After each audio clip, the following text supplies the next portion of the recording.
Senhoras e senhores, sejam todos bem-vindos ao canal Farmacologia e Você. Estamos de volta com mais uma aula de farmacologia e hoje falaremos sobre fatores que podem alterar a biotransformação do fármaco. Então, se prepare, porque hoje falaremos um pouco mais sobre farmacocinética.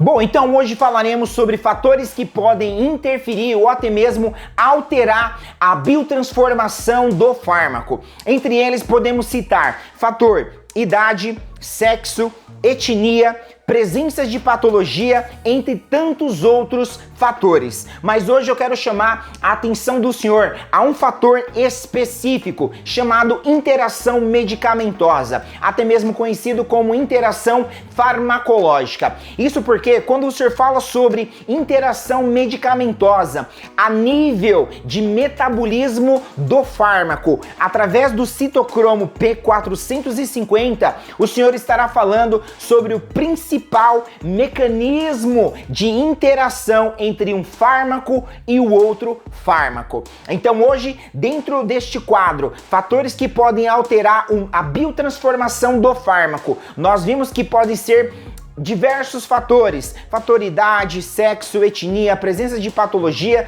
entre tantos outros. Mas hoje nós vamos enfatizar a interação medicamentosa, também conhecido como interação farmacológica. E para falar sobre essa interação, é necessário então falar o fator principal a qual terá este envolvimento dentro desta aula, que é o citocromo P450. Então vamos conhecer um pouco sobre esse fator tão importante e tão crucial dentro de uma interação medicamentosa envolvendo o metabolismo do fármaco, a qual vai ter a participação do citocromo P450. Então, na farmacocinética, nós vamos encontrar o sistema enzimático, conjunto de enzimas presente no retículo endoplasmático do patócito, que é responsável em modificar o fármaco, ou seja, é o sistema enzimático que é incumbido, tem a responsabilidade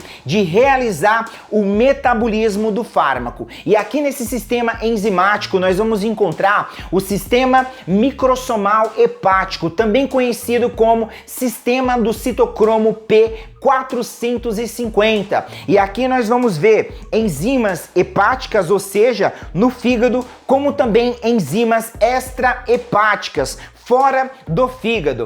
Então, quando você fala sobre citocromo P450, ele vai estar associado à membrana citoplasmática, mitocondrial e também ao retículo endoplasmático liso, aonde ele realiza o metabolismo de várias substâncias, seja essas substâncias endógenas, ou seja, produzidas pelo nosso próprio organismo, como também substâncias exógenas, aquelas que são sintetizadas, ou seja, são produzidas fora do nosso organismo, como por exemplo o metabolismo de uma substância como um fármaco, que é produzido sinteticamente. Então, quando você fala sobre citocromo P450, ele vai estar relacionado, ele tem como por função realizar o metabolismo do fármaco, e isso vai estar ligado diretamente em quanto tempo este fármaco vai permanecer dentro do organismo. Isso porque à medida que o citocromo P450 realiza o metabolismo deste fármaco, ele vai estar concedendo, vai estar tornando este fármaco mais hidrossolúvel e vai estar também dando a ele mais polaridade, ou seja, tornando ele mais polar. E essas características a quais este fármaco adquire através desse processo de metabolização, tornando ele mais polar e até mesmo mais hidrossolúvel, irá ajudar ele no processo de excreção, ou seja, isso irá facilitar a sua excreção após ele ter realizado o seu efeito farmacológico. Então, no citocromo P450, nós vamos encontrar encontrar várias enzimas realizando a metabolização de várias substâncias. Sejam essas substâncias endógenas, ou seja, produzidas pelo nosso próprio organismo, como também substâncias exógenas, ou seja, produzidas sinteticamente, fora do nosso organismo. Então, no citocromo P450, nós vamos presenciar substâncias, enzimas na realidade, que têm um envolvimento maior no metabolismo do fármaco. Existem 17 famílias de genes do citocromo P450 e 39 subfamílias. 3 dessas famílias têm um envolvimento maior no que se refere ao metabolismo do fármaco, que são eles CYP1, CYP2 e CYP3. Então, o metabolismo, a biotransformação realizada pelo citocromo P450 por algumas enzimas específicas, ela tem o propósito e o objetivo de realizar 4 eventos. O primeiro é pegar o fármaco ativo e torná-lo um metabólito ativo. Metabólito ativo é aquele que vai realizar o seu efeito farmacológico. Segundo ponto é pegar o fármaco ativo e torná-lo um metabólito inativo. Aqui eu chamo a sua atenção. Este fármaco ativo, ele só vai se transformar em um metabólito inativo após ele já ter executado, realizado o seu efeito terapêutico. Quarto evento é pegar o fármaco ativo e torná-lo um metabólito tóxico. Aqui chamo a sua atenção novamente. Este fármaco só irá se transformar em um metabólito tóxico após ele já ter executado, realizado o seu efeito terapêutico. Quarto evento realizado pelo metabolismo, pela biotransformação, através do citocromo P450, é pegar o profármaco e torná-lo em um fármaco ativo. Então, estes são os 4 eventos a quais são realizados através da biotransformação, através da metabolização do fármaco, através do citocromo P450.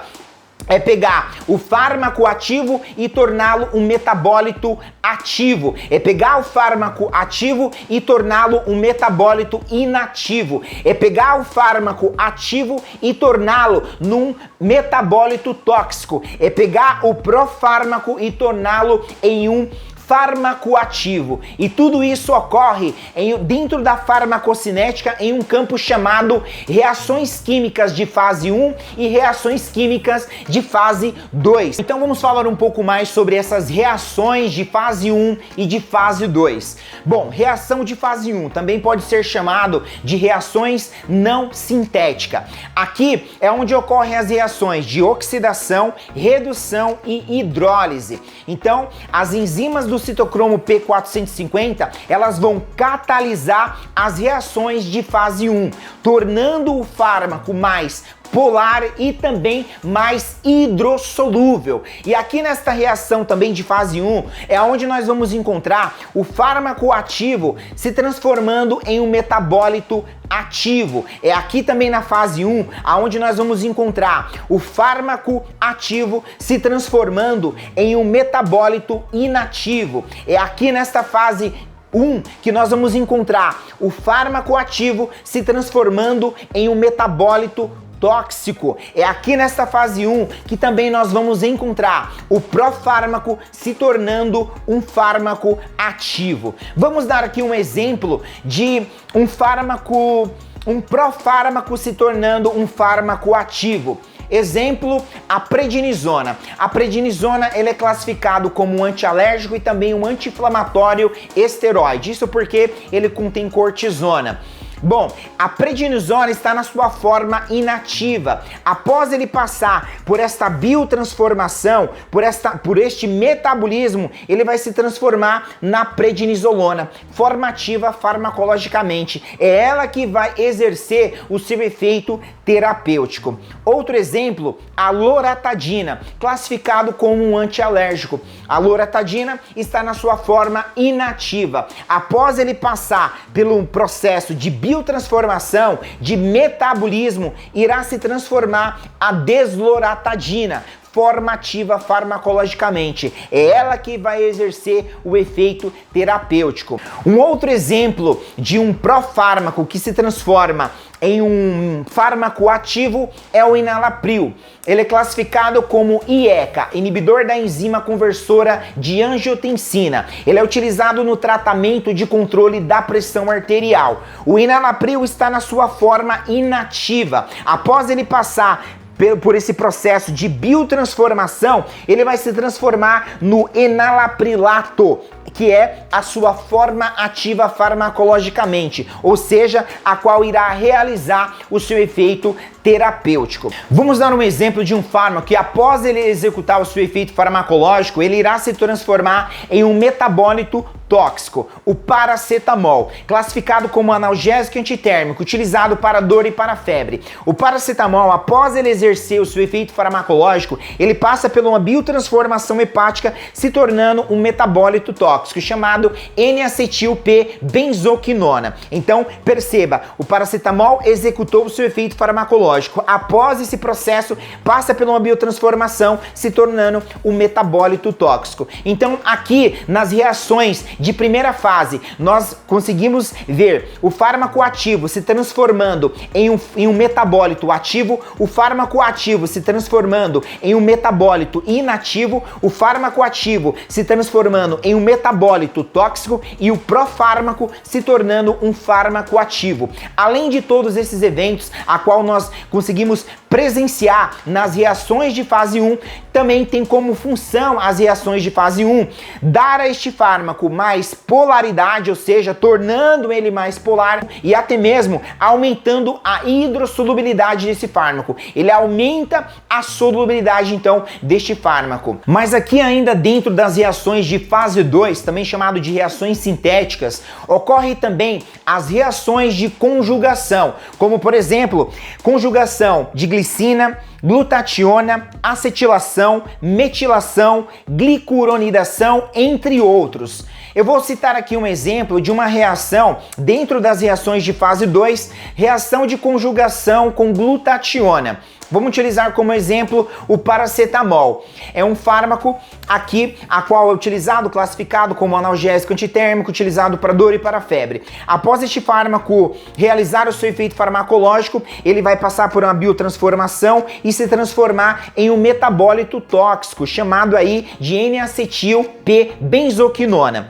Após esse processo, para que essa substância hepatotóxica consiga ser excretado do organismo, pois não apenas ele alcançando a polaridade e até mesmo hidrossolubilidade, não é o suficiente para que ele seja excretado. Para que essa substância, a N-acetil-P-benzoquinona, ela seja excretada do organismo, é necessário ela se complexar, se conjugar com uma substância produzida no nosso organismo, a glutationa. À medida que essa substância tóxica, ela se conjuga, se complexa com a glutationa, ela vai conseguir então ser excretado do nosso organismo. Então, a interação medicamentosa, ela pode ser classificada como um fator que pode alterar a biotransformação do fármaco. Isso porque existem fármacos classificados como indutores do citocromo P450, como também existem fármacos classificados como inibidores do citocromo P450. Então, quando você administra de maneira concomitante, de maneira simultânea, junto fármacos, isso pode sim gerar uma interação medicamentosa a nível de metabolismo do fármaco com a ação do citocromo P450. E este é classificado como um mecanismo principal das interações entre um fármaco e outro fármaco. Quando você fala sobre indução enzimática do citocromo P450, isso vai levar uma redução na concentração plasmática, uma redução no tempo de meia-vida de eliminação e uma redução na eficácia. E quando você fala sobre inibição enzimática do citocromo P450, isso vai prolongar a concentração plasmática, vai prolongar o tempo de meia-vida de eliminação e vai prolongar a eficácia, podendo potencializar ou até mesmo levar a um quadro de intoxicação. Então essa foi a aula de hoje. Se você gostou, deixa o seu like, se inscreva no canal, ative o sino para que o YouTube te avise sempre que tiver um novo vídeo disponível aqui nesse canal. Deixa o seu comentário e não esqueça de compartilhar. Um abraço a todos, te vejo na próxima aula. Fui!